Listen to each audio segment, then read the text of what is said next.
ಮಾಧ್ಯಮ ಮಿತ್ರರಿಗೆ ತುಂಬ ಥ್ಯಾಂಕ್ಸ್. ಆ್ಯಂಡ್ ಉದಯಣ್ಣ, ಉಮೇಶ್ ಅಣ್ಣ, ನಾನು ಅವ್ರನ್ನ ಮೊದಲನೇ ಸಲ ಭೇಟಿ ಮಾಡಿದ್ದು. ಉದಯಣ್ಣ, ಉಮೇಶ್ ಅಣ್ಣನ ತುಂಬ ಸಲ ಮೀಟ್ ಮಾಡಿದ್ದೀನಿ. ಬಂದಿದ್ದು ಖುಷಿ ಆಯಿತು. ನಿಮ್ಮ ಆಶೀರ್ವಾದ ಇದೇ ಥರ ಇರಲಿ ಅಣ್ಣ. Thank you so much. And ಧರ್ಮಣ್ಣ ಅವರು ಈ ಸಿನಿಮಾ ಪ್ರೊಡ್ಯೂಸ್ ಮಾಡಬೇಕು ಅಂತ ನನಗೆ ಸುಮಾರು 1 ವರ್ಷದ ಮುಂಚೆನೇ ಮಾತುಕತೆ ಆಗಿತ್ತು. ಒಂದಷ್ಟು ಕಾರಣಗಳಿಂದ ಸಿನಿಮಾ ಶುರು ಆಗಿರಲಿಲ್ಲ. ಸೊ ಈಗ ಶುರು ಆಗಿದೆ. 25ನೇ ತಾರೀಕಿಂದ ಶೂಟಿಂಗ್ ಶುರು ಆಗುತ್ತೆ. ಆ್ಯಂಡ್ ಥ್ಯಾಂಕ್ ಯು ಧರ್ಮಣ್ಣ. ನಮ್ಮ ಮೇಲೆ ಇಟ್ಟಿರೋ ನಂಬಿಕೆನ ಖಂಡಿತವಾಗ್ಲೂ ನಾವು ಉಳಿಸ್ಕೋತೀವಿ. ಜೊತೆಗೆ ಶಶಾಂಕ್ ತುಂಬ ಒಳ್ಳೆ ಮ್ಯೂಸಿಕ್ ಮಾಡ್ತಾನೆ. ನನಗೆ ತುಂಬ ಇಷ್ಟ. ಅವನ ವೋಕಲ್ ಸಖತ್ ಇಷ್ಟ ಆಗ್ತಿತ್ತು. ಅವ್ನು ಗೌಳಿ ಸಿನಿಮಾ ಆದಮೇಲೆ ಅವ್ನ ಮ್ಯೂಸಿಕ್ಕೂ ತುಂಬಾ ಇಷ್ಟ ನನಗೆ. ತುಂಬ ಒಂದು ಪ್ಯಾಷನೇಟಾಗಿ ಕೆಲಸ ಮಾಡ್ತಾನೆ. ಆ್ಯಂಡ್ ಇನ್ನೊಂದು ಸಿನಿಮಾ ಇದೆ, ಅದ್ರ ಬಗ್ಗೆ ಇನ್ನೊಂದ್ಸಲ ಹೇಳ್ತೀವಿ. ಬಟ್ ಈ ಸಿನಿಮಾದಲ್ಲಿ ತುಂಬಾ ಚೆನ್ನಾಗಿ ಸಾಂಗ್ ಕಂಪೋಸ್ ಮಾಡಿದ್ದಾನೆ. ಒಂದು ಟೈಟಲ್ ಟ್ರ್ಯಾಕ್ ಲೂಸ್ ಮಾದ ಅಂತಾನೆ ತುಂಬ ಚೆನ್ನಾಗಿ ಸೌಂಡಿಂಗ್ ಇದೆ. ಆ್ಯಂಡ್ ಸೂಪರ್ ಹಿಟ್ ಆಗೋ ಎಲ್ಲ ಲಕ್ಷಣಗಳಿದೆ ಆ ಸಾಂಗಲ್ಲಿ. ಅದರ ಜೊತೆಗೆ ರಂಜನ್ ಈ ಸಿನಿಮಾ ಎಡಿಟ್ ಮಾಡ್ತಿದ್ದಾನೆ. ಈ ಮುಂಚೆ ಅವ್ನು ಸಿನಿಮಾ ಹೀರೋ ಆಗಿ ಕೂಡ ಆ್ಯಕ್ಟ್ ಮಾಡಿದ್ದಾನೆ. ಕೇಳಿದೆ ಅವನ್ನ ಫೋನ್ ಮಾಡಿ, ಈ ಥರ ಒಂದು ಸಿನಿಮಾ ಎಡಿಟ್ ಮಾಡ್ತೀಯ ನೀನು? ಬಿಕಾಸ್ ಅವನು ಎಡಿಟಿಂಗ್ ತುಂಬ ಚೆನ್ನಾಗಿ ಮಾಡ್ತಾನೆ. ಕೇಳಿದಾಗ ಖಂಡಿತವಾಗ್ಲೂ ಮಾಡ್ತೀನಿ, ಅವಕಾಶ ಕೊಡಿ, ನಾನು 100% ಪ್ರೂವ್ ಮಾಡ್ತೀನಿ ಅಂದಾಗ ಓಕೆ ಅಂತ ಹೇಳಿ ಡೈರೆಕ್ಟರ್ನೆಲ್ಲ ಮೀಟ್ ಮಾಡಿಸಿ ಒಂದು ಅವಕಾಶ ಅವನಿಗೆ ಸಿಕ್ಕಿದೆ ಈ ಸಿನಿಮಾಯಿಂದ. ಆ್ಯಂಡ್ ಪ್ರದೀಪ್ ರೆಡ್ಡಿ, ನಮ್ಮ DOP, ಅವನ್ನ ಈ ಸಿನಿಮಾಗೆ ಸ್ವಲ್ಪ ಕನ್ವಿನ್ಸ್ ಮಾಡೋದು ಸ್ವಲ್ಪ ಕಷ್ಟ ಆಯಿತು. ಯಾಕಂದರೆ ಈಗ ಹೊಸಬ್ರನ್ನ ಮೀಟ್ ಮಾಡಿ ಸಿನಿಮಾ ಮಾಡೋಣ ಅಂದಾಗ ಓಕೆ ಅಂತ ಒಪ್ಕೋತಾರೆ. ಈಗ ಒಂದು 15 ವರ್ಷದ ಸ್ನೇಹಿತನಿಗೆ ಒಂದು ಸಿನಿಮಾ ಮಾಡೋ ನಮ್ಮ ಜೊತೆಲಿ ಅಂತ ಹೇಳಿದ್ರೆ ಸ್ವಲ್ಪ ಭಾರಿ ಅವನು ಕಣಿಗೆ ಎಳಿತಾನೆ ಸಿಕ್ಕಾಪಟ್ಟೆ. ಸೊ ಆ ಥರದ್ದೊಂದು ವ್ಯಕ್ತಿ ಅವನು.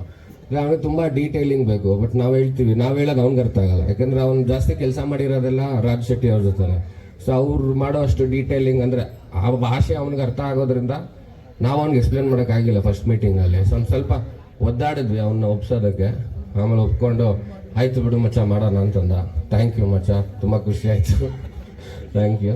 ಜೊತೆಗೆ ವಿವಾನ್ ನನ್ನ ತುಂಬ ಒಳ್ಳೆ ಗೆಳೆಯ. ಅವರು ನಾನು ಸಾಕಷ್ಟು ಸೀರಿಯಲ್ಗಳು ನೋಡಿದ್ದೀನಿ, ಸಿನಿಮಾಲು ನಟನೆ ಮಾಡಿದ್ದಾರೆ. ನನಗೆ ಒಂದು ತುಂಬ ಡೈನಮಿಕ್ ಆಗಿರುವಂಥ ಒಂದು ಕ್ಯಾರೆಕ್ಟರ್ ಬೇಕಿತ್ತು ಸಿನಿಮಾಗೆ. ಸೊ ಅವರನ್ನು ನೋಡಿದಾಗ ಈ ಪಾತ್ರ ಖಂಡಿತವಾಗ್ಲೂ ಅವ್ರು ಮಾಡ್ಬೋದು ಅನ್ನೋದೊಂದು ಮನ್ಸಿಗೆ ಬಂತು.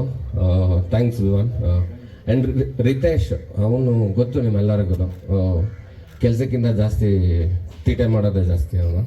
ಸೊ ಈ ಸಿನಿಮಾಲು ಅದೇ ಥರದ್ದೊಂದು ಪಾತ್ರ ಖಂಡಿತವಾಗ್ಲೂ ಅವ್ನು ಮಾಡ್ತಾನೆ. Thank you. ಆ್ಯಂಡ್ ಆದಿ, ನಾನು ಆ್ಯಕ್ಚುಲಿ ಜೋಗಿ ಸಿನಿಮಾ ನೋಡಿದಾಗ ಇವ್ರ ಪಾತ್ರ ನೋಡಿ ಗುರು ಯಾರು ಗುರು ಇವರು ಅಂತ ಅಂದ್ಕೊಂಡಿದ್ದು ಉಂಟು, ಬೈಕೊಂಡಿದ್ದು ಉಂಟು. ಅದಾಗಿದ್ದು 1 ವರ್ಷ ಆದಮೇಲೆ ಲೂಸ್ ಮಾದ ನನ್ನ ಸಿನಿಮಾ ದುನಿಯಾ ರಿಲೀಸ್ ಆಯಿತು. ಆವಾಗ ನನ್ನ ನೋಡಿ ಬೈಕೊಂಡವರು ಉಂಟು. ಸೊ ನಮ್ಮಿಬ್ಬರದು ಅದೊಂದು ನಂಟು ತುಂಬ ಚೆನ್ನಾಗಿದೆ. ಸೊ ನಾವಿಬ್ರು ಮಾಡಿರೋ ಸಿನಿಮಾ ಎಲ್ಲ ಸೂಪರ್ ಡೂಪರ್ ಹಿಟ್ ಆಗಿದೆ. ಹೌದು. ಆ್ಯಂಡ್ ಅಲೆಮಾರಿ ಮಾಡಿದ್ವಿ ಇಬ್ಬರು. ಸೊ ಅದು ತುಂಬ ಚೆನ್ನಾಗಾಯಿತು. ಆ್ಯಂಡ್ ಈ ಸಿನಿಮಾನು ತುಂಬ ಚೆನ್ನಾಗಿ ಆಗುತ್ತೆ. ಓಕೆ ಡಾರ್ಲಿಂಗು, ಸಾರಿ ಡಾರ್ಲಿಂಗ್ ಅಂತ ತುಂಬ ಚೆನ್ನಾಗಾಗಿದೆ 2 ಸಿನಿಮಾ. ಈ ಸಿನಿಮಾನು ಇಟ್ ವಿಲ್ ಮೇಕ್ ವಂಡರ್ಸ್. ತುಂಬ ಮಜಾ ಇರುವಂಥ ಒಂದು ಸಿನಿಮಾ. ಆ್ಯಂಡ್ ಇನ್ನೊಂದು ಮುಖ್ಯ ಕಾರಣ ಈ ಸಿನಿಮಾ ಆಗೋದಕ್ಕೆ ನಮ್ಮ ಪವನ್ ಮತ್ತು ಶರೀಫ್ ಬೈ ಅವರಿಬ್ಬರು ತುಂಬಾ ಮುಂದೆ ನಿಂತು ಈ ಸಿನಿಮಾ ಮಾಡಲೇಬೇಕು ಅಂತ ಅವರು ತುಂಬ ಪ್ರಯತ್ನ ಪಟ್ಟರು. ಇವತ್ತು ಮುಹೂರ್ತ ಆಗಿದೆ. ಆ್ಯಂಡ್ ಈ ಸಿನಿಮಾ ಕೂಡ ಆದಷ್ಟು ಬೇಗ ನಾವು ರಿಲೀಸ್ ಮಾಡೋದಕ್ಕೆ ಕೂಡ ಪ್ಲ್ಯಾನ್ ಮಾಡ್ಕೊಂಡಿದ್ದೀವಿ. ಅದು ಖಂಡಿತವಾಗ್ಲೂ ಆಗುತ್ತೆ. And thank you so much ಎಲ್ಲರೂ ಇಲ್ಲಿ ಬಂದಿದ್ದಕ್ಕೆ. ನಮ್ಮ ಡೈರೆಕ್ಟ್ರ್ ಬಗ್ಗೆ ಹೇಳಬೇಕು, ಮರ್ತೋಗಿದ್ದು ಲಾಸ್ಟಲ್ಲಿ. ನಮ್ಮ ಡೈರೆಕ್ಟ್ರು, ನಾನು ಆ್ಯಕ್ಚುಲಿ ಅವ್ರು 6 ಅಂದರು. ನಾನು ಮದುವೆ ಆಗೋಕ್ಕೆ ಮುಂಚೆ ನಾನು ಕೆಲಸ ಮಾಡಬೇಕು ಅಂತಲೇ ಓಡಾಡ್ತೀವಿ. ಒಂದು 8-9 ವರ್ಷ ಆಗಿದೆ ನಾವು ಪರಿಚಯ ಆಗಿ. ಕಂಸ ಅಂತ ಒಂದು ಕಥೆನ ಹೇಳಿದ್ರು, ಅದು ಶೂಟ್ ಮಾಡಬೇಕಿತ್ತು.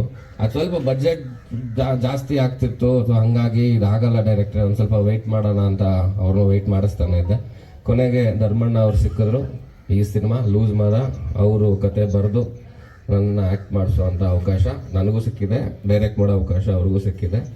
ಆ್ಯಂಡ್ ಎಸ್, ಇದು ಮಂಗಳೂರಲ್ಲಿ ನಡೆಯುವಂಥ ಸಿನಿಮಾ ಆಗಿರೋದ್ರಿಂದ ಖಂಡಿತವಾಗ್ಲೂ ಮ್ಯಾಂಗ್ಳೂರ್ ಡೈಲೆಕ್ಟು ಇರುತ್ತೆ, ಜೊತೆಗೆ ನಾರ್ತ್ ಕರ್ನಾಟಕದ ಡೈಲೆಕ್ಟು ಇರುತ್ತೆ, ಬ್ಯಾಂಗ್ಳೂರ್ದು ಇರುತ್ತೆ. ಸೊ ಎಲ್ಲ ಪಾತ್ರಗಳು ತುಂಬ ಬಂದು ಸೇರುತ್ತೆ ಇದರಲ್ಲಿ.